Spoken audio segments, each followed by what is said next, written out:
From drawing the ire of the Catholic Church, who saw the blood coming from the Virgin Mary late last night, to accidentally turning ginger into a playground slur. This disease is called gingivitis, and it occurs because ginger kids have no souls. South Park has never quite been afraid of controversy. If anything, it sprints right toward it. Over the years, South Park's plot lines have triggered wave after wave of all kinds of people and organizations desperately trying to cancel the show for good. Today, we're breaking down some of the dumbest attempts to ever take down South Park, starting with an absolute classic. In 2005, South Park did something no other mainstream show dared. They put the controversial religion of Scientology's secret beliefs directly on TV. It all started with Stan on the search for something fun and free to do as he was trying to save some money to buy a brand new bike. Excuse me? We're doing free personality tests today. Have you heard of Scientology? It's all based on the book Dianetics. That fun and free personality test diagnoses him as extremely depressed. But don't worry, the cure for depression is conveniently standing right in front of him.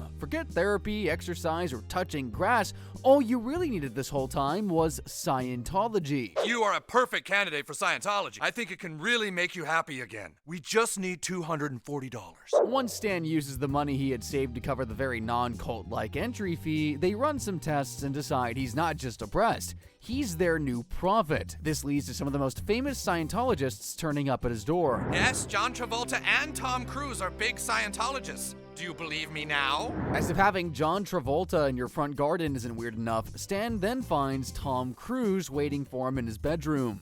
Tom wants to know what the new prophet thinks of his acting, and Stan tells him very politely that he's not as good as Leonardo DiCaprio. I'm a failure in the eyes of the prophet!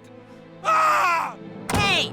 Just in case the joke wasn't clear enough already, the show doubles down just to make sure. Triples down, quadruples down, you get the picture. Everybody here just wants you to come out of the closet, Tom. Nobody's gonna be mad. But to be fair, it wouldn't be right to judge Scientology without giving them a chance to explain their beliefs properly. After all, every religion has nuance. Some stories are symbolic, some are metaphorical, some aren't meant to be taken literally. It all began 75 million years ago.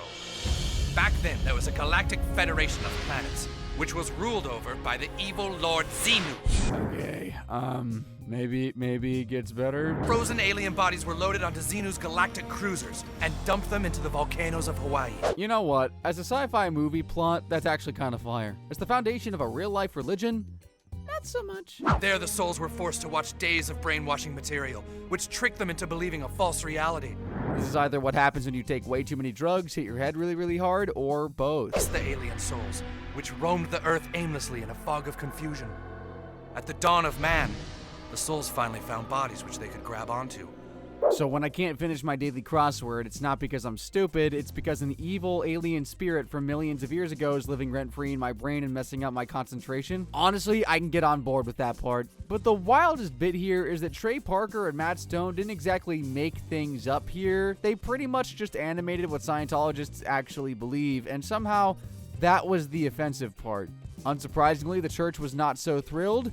Tom Cruise even less so. So you're not the prophet, huh? You made me look stupid. I'm gonna sue you too. Cruise didn't actually sue South Park, but he allegedly pressured Comedy Central to block any future reruns of the episode, and because Mission Impossible 3 was due to be released under the same parent company, it actually worked. This caused the South Park creators Trey Park and Matt Stone to release the most South Park public statement possible. Scientology, you may have won this battle, but the million-year war for Earth has just begun. Temporarily anonymizing, our episode will not stop us from keeping Thetans forever trapped in your pitiful man bodies. Curses and drat. You have obstructed us for now, but your feeble bid to save humanity will fail. Hail Xenu. But the real chaos came when Isaac Hayes, the voice of Chef, quit the show. He was a Scientologist too, and so the episode crossed the line from satire into bigotry. Translation, it was funny when they mocked every other religion. Just not his. That didn't go down well. So South Park killed off Chef in one of the most brutal, disrespectful, and hilarious exits in TV history.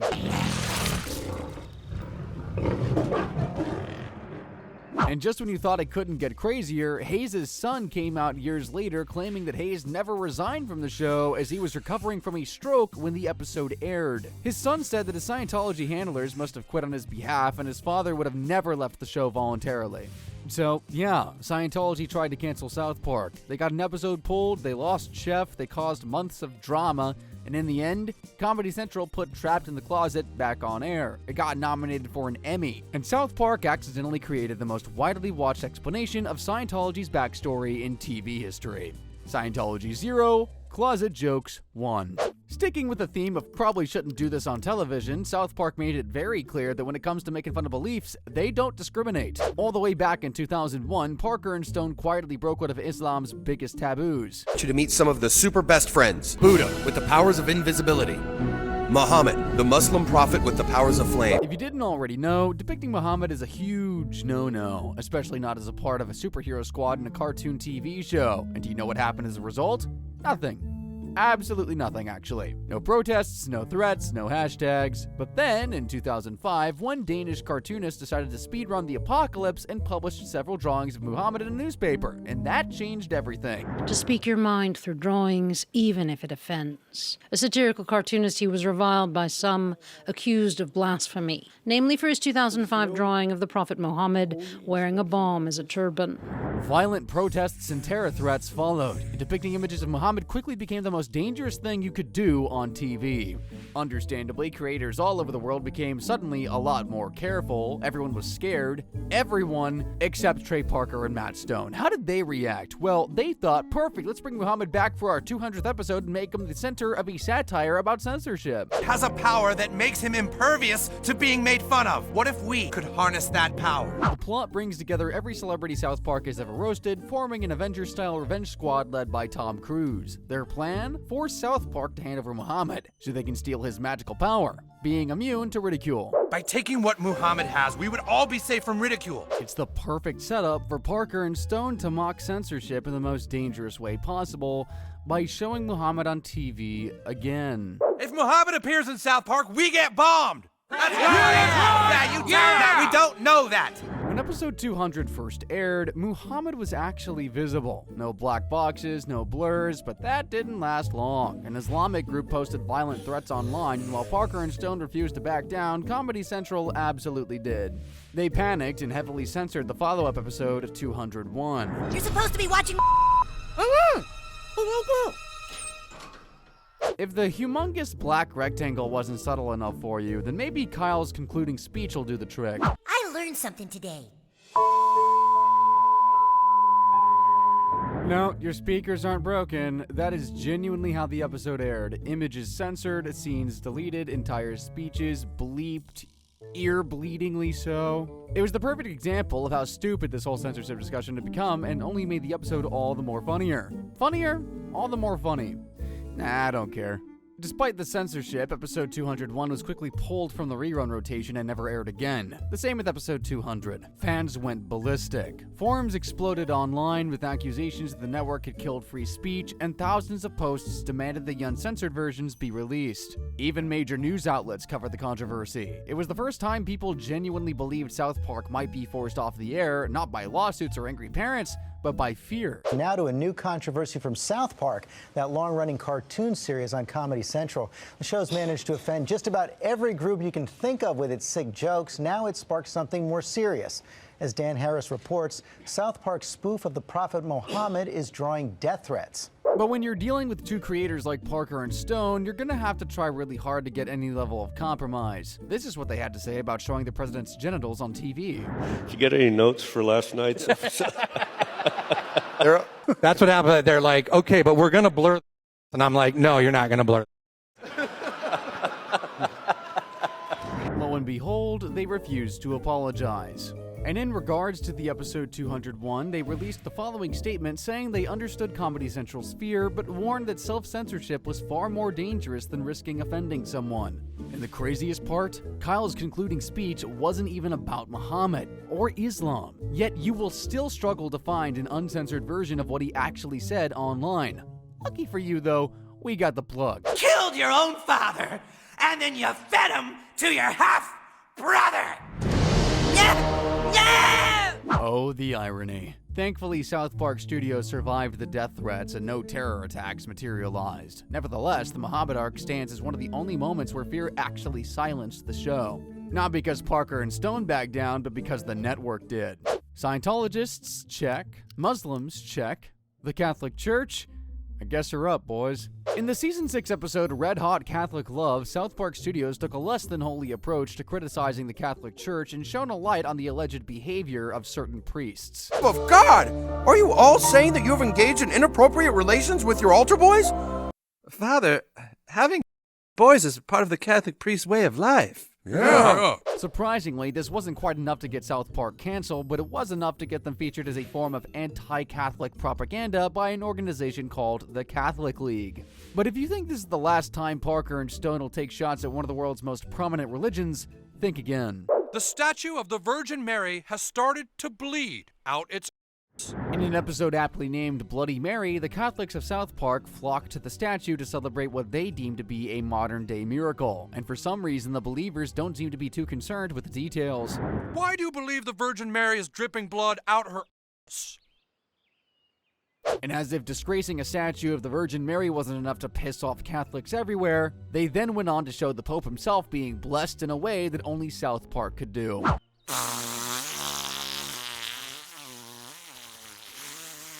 But don't worry, it's symbolic, it's a miracle, it's deep, right? Investigated closely, the Pope determined that the blood was not coming from the Virgin Mary's, but rather from her.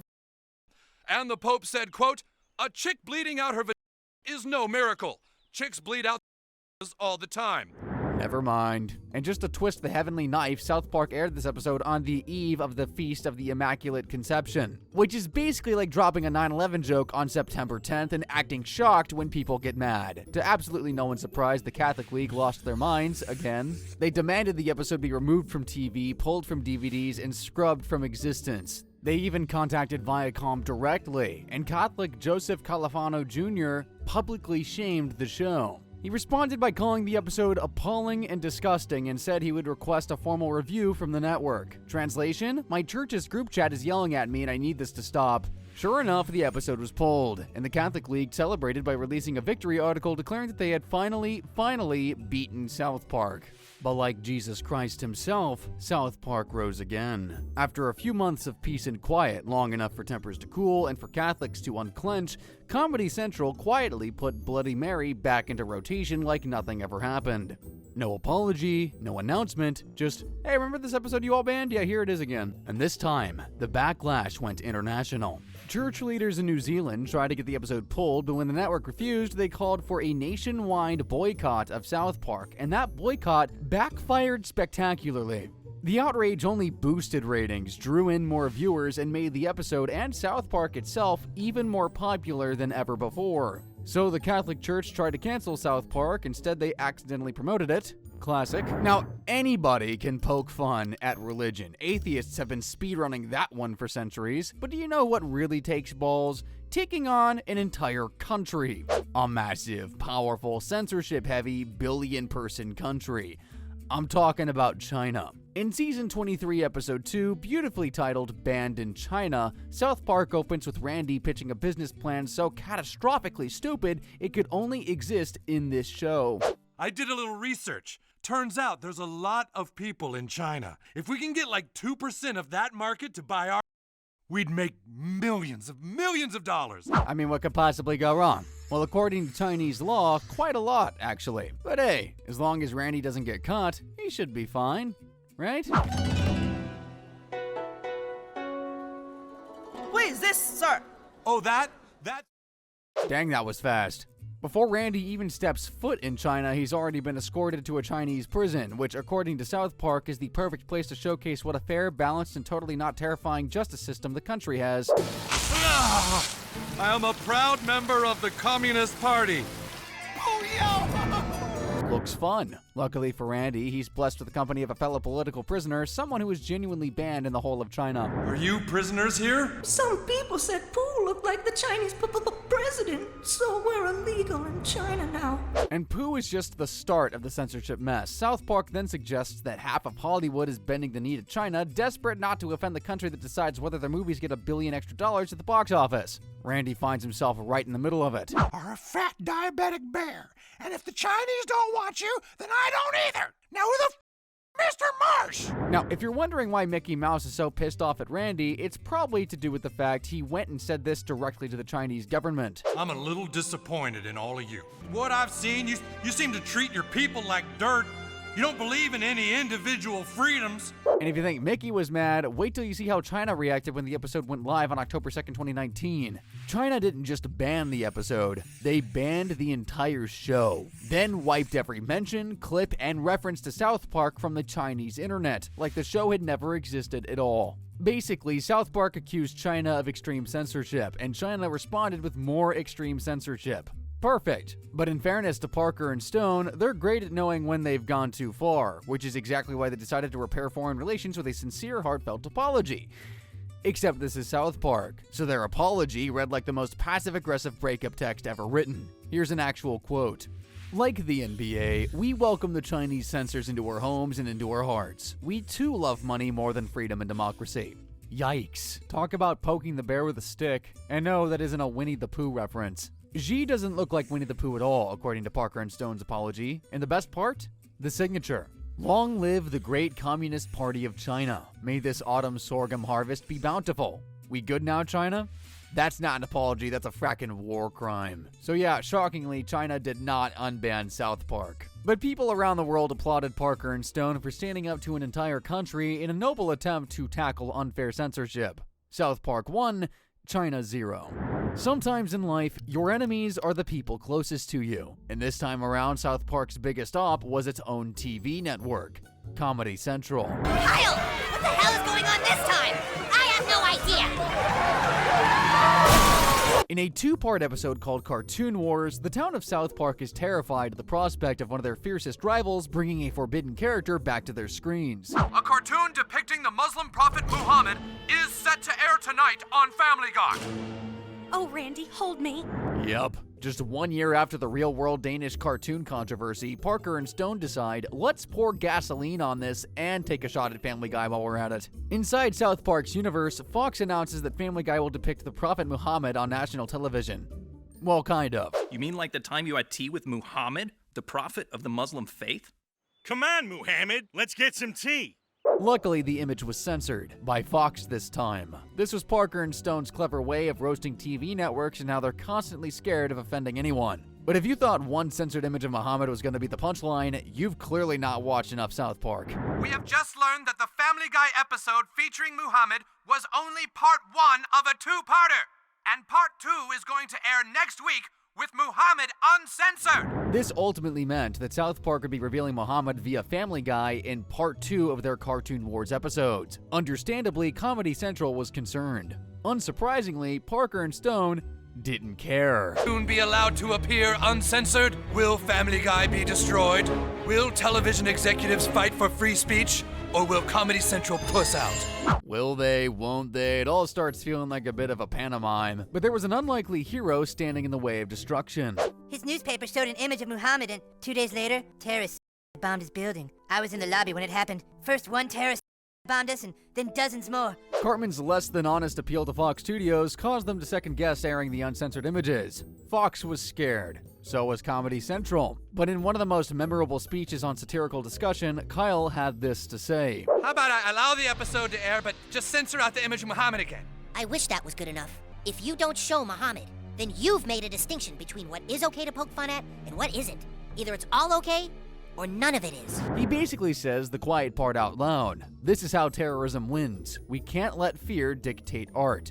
Then, to fully commit to the bit, Family Guy must make this sacrifice for freedom, for America, for the right to make jokes on cable television. Need a decision now! Family Guy goes on air as planned. Uncensored. And now the moment we've all been waiting for. Coming, Muhammad.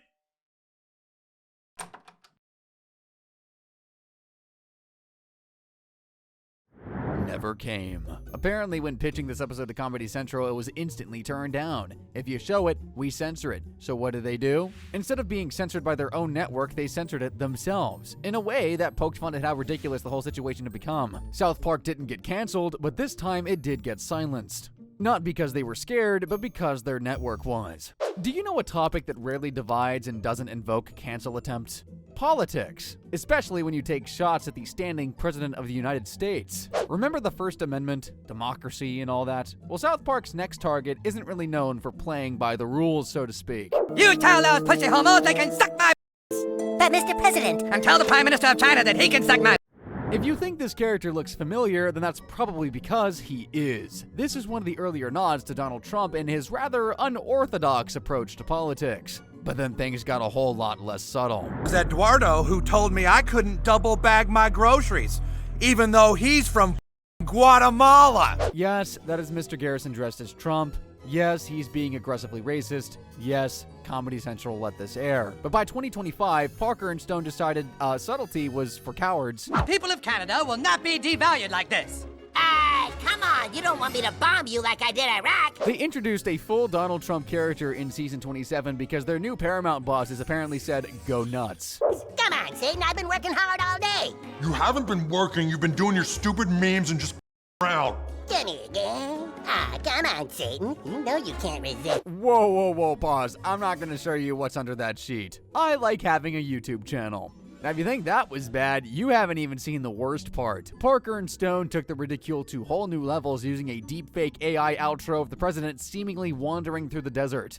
No matter how hot it gets, he's not afraid to fight for America. At this point, you start to wonder if Parker and Stone have a death wish or something, but trust me, it gets worse. Like, we can't legally show you this part worse. So go ahead, use your imagination. Or don't. Your imagination's probably safer. And it wasn't just Trump catching strays, if you could believe it. A few years ago, I had to put my puppy down by shooting it in the face. Because sometimes doing what's important means doing what's hard. Kristi Noem saw her portrayal and immediately phoned CNN like, excuse me, I'd like to report a cartoon? Yeah, it never ends, but it's so lazy to just constantly make fun of women for how they look. Only the liberals and the extremists do that. If they wanted to criticize my job, go ahead and do that, but clearly they can't. They just pick something petty like that. Meanwhile, JD Vance is over here like, hey, Mom, look, I made it. I know I would be. And Trump officials are trying to show they're in on the jokes, not just the butt of them. Vance posting on X today, well, I've finally made it. Even Homeland Security jumped in, tweeting out a meme using South Park footage, which honestly feels like the government equivalent of your dad discovering TikTok, but not everyone was laughing. The White House, and reportedly Trump himself, were not amused. A White House spokesperson even claimed South Park hasn't been relevant for over 20 years, which is a bold take considering episode ratings were doing this. Now, is South Park likely to get canceled over this?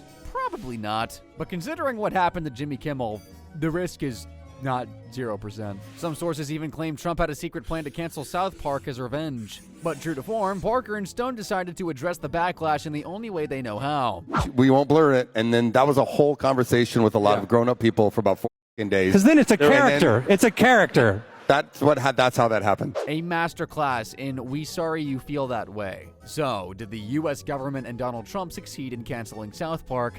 Not yet. But stick around, because if anyone can test the limits of free speech, it's these two lunatics. Now, the US government might be one of the latest groups trying to cancel South Park, but who was their very first hater, the original ops? Enter the Parents Television Council, the PTC. Founded in 1995, a full 2 years before South Park even existed. These guys were so committed to hating South Park, they pre-ordered their outrage. And from episode 1, South Park made it very easy for them. The pilot is literally called Cartman Gets an Probe. Imagine being a concerned parent turning on Comedy Central like, oh, let's see what wholesome new cartoon is on. Oh my goodness! Squidward! It's the alien probe. It's shooting fire from Cartman's rectum.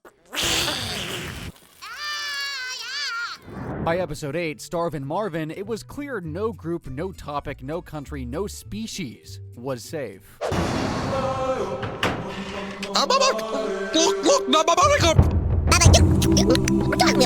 And despite the chaos, the show instantly became Comedy Central's biggest hit ever. Kids loved it, teachers hated it, schools started banning South Park merch like it was Class A drugs. There was even a poll of 8 to 9-year-olds where they voted Cartman as their favorite TV personality, which says a lot about children and honestly even more about Cartman. South Park had become a cultural phenomenon, and the PTC was livid. Parker and Stone even canceled their plans to release a South Park game on the Game Boy Color due to mainly kids using the console. A very rare occurrence where the South Park creators even believed it was going too far. Which, let me check my notes here, ended up becoming a Mary-Kate and Ashley Olsen title. Frickin' what? From Probes to Mary-Kate and Ashley. Truly the career arc of legends. But the PTC's founder, L. Brent Bozel III, an incredible name by the way, wasn't done yet. He published a whole article expressing his disgust over scenes like this.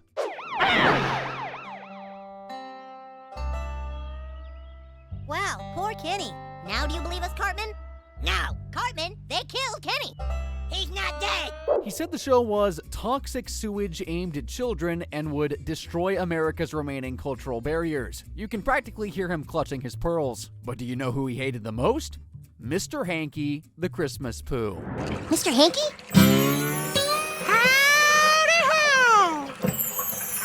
Yes, South Park has a talking poo. Yes, he sings. Yes, Fox refused to air the show specifically because of Mr. Hanky. Comedy Central, however, said, yeah, sure, we'll take the poo. Between angry parents, angry council members, and angry head teachers, South Park somehow only grew even more popular. Bozel even wrote another article months later. Spoiler, he still hated it.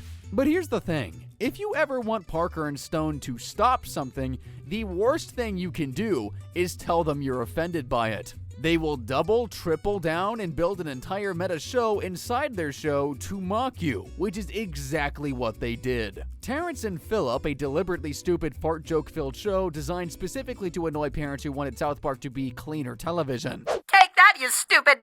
What did he say? Yeah, Philip.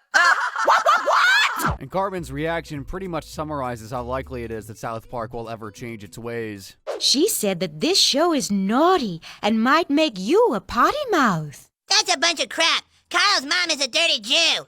Oh, okay, hon. That's basically the show's mission statement. Despite all the drama, school bans, parental meltdowns, weekly worst show on television awards from the PTC, South Park just kept winning. The PTC tried everything. They told advertisers to pull out, called the show immoral, blamed it for corrupting the youth, declared it the downfall of Western civilization as we know it, and every time they tried to bury it, South Park's ratings went up and up and up.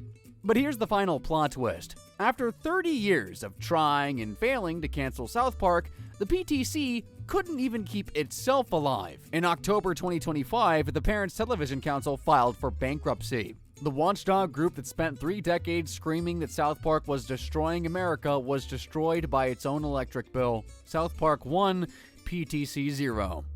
Forever. Do you know the one minority group it's still socially acceptable to make fun of in 2026?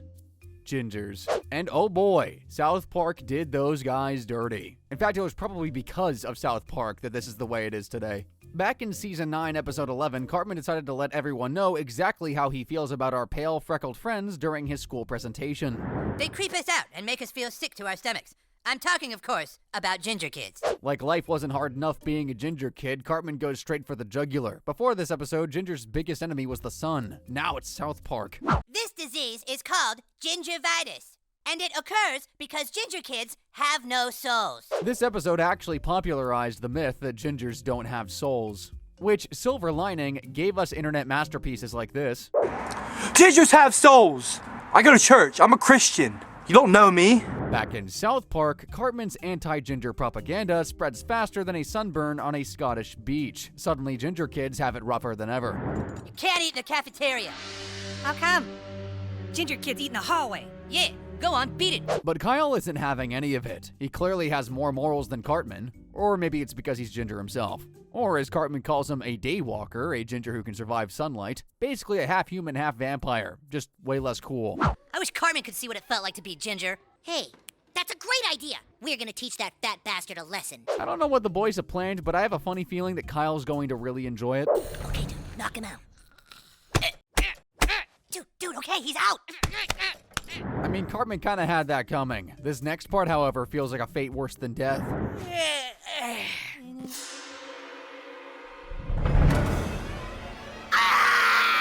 This very rightly leads to an emergency trip to the doctor where sadly Cartman is diagnosed with gingivitis, and the prognosis isn't looking too good.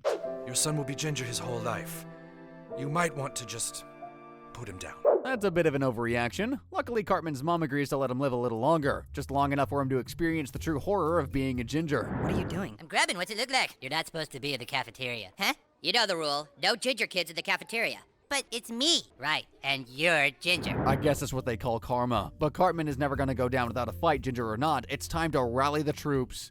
We gingers are proud people. We are the noble descendants of great Americans like Ron Howard and others. The anti-ginger hate parade seems innocent at first, but with Cartman at the helm, it's not going to be long before things turn heated. I guess you could call him a bit of a hothead. Rapidly growing organization called the Ginger Separatist Movement is furious that the lead role of Annie is being played by a girl who isn't actually red-haired and freckled. I mean, they kind of have a point. That would be like Ron Weasley from Harry Potter being played by a bald guy. Gingers need representation too. Plus, it's not like they're being violent about it. There she is! Get her! Okay, let's just forget about every joke I've made about gingers so far. These guys mean business, and they're only just getting started. Gingers! I envision a world in which there is no hate. A world where everyone is ginger. And so, we must gather together every child who is not ginger and exterminate them. This is all starting to feel a little bit familiar, but I think exterminate all non-gingers is just a figure of speech, right? Day of reckoning is finally upon us! Cartman? Oh, Jesus, I should have known. But we begin here. We will take worldwide until the blood of every non-ginger child has been spilled. Okay, maybe not. But before things get a little too spicy, Cartman is hit with what is probably a very welcome truth.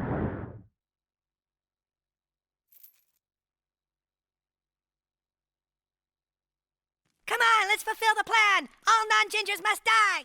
Yeah! Like a blind person seeing for the first time, Cartman is cured of his gingivitis, the one he'd never had, and then flips faster than a pancake on Shrove Tuesday. Oh my God, you guys! I just realized something. Don't you see? If we go and exterminate everyone who isn't ginger, then we're no better than they were for thinking less of us. Crisis averted. The ginger uprising is over, balance is restored, and society can go back to bullying redheaded children in peace. Perfect.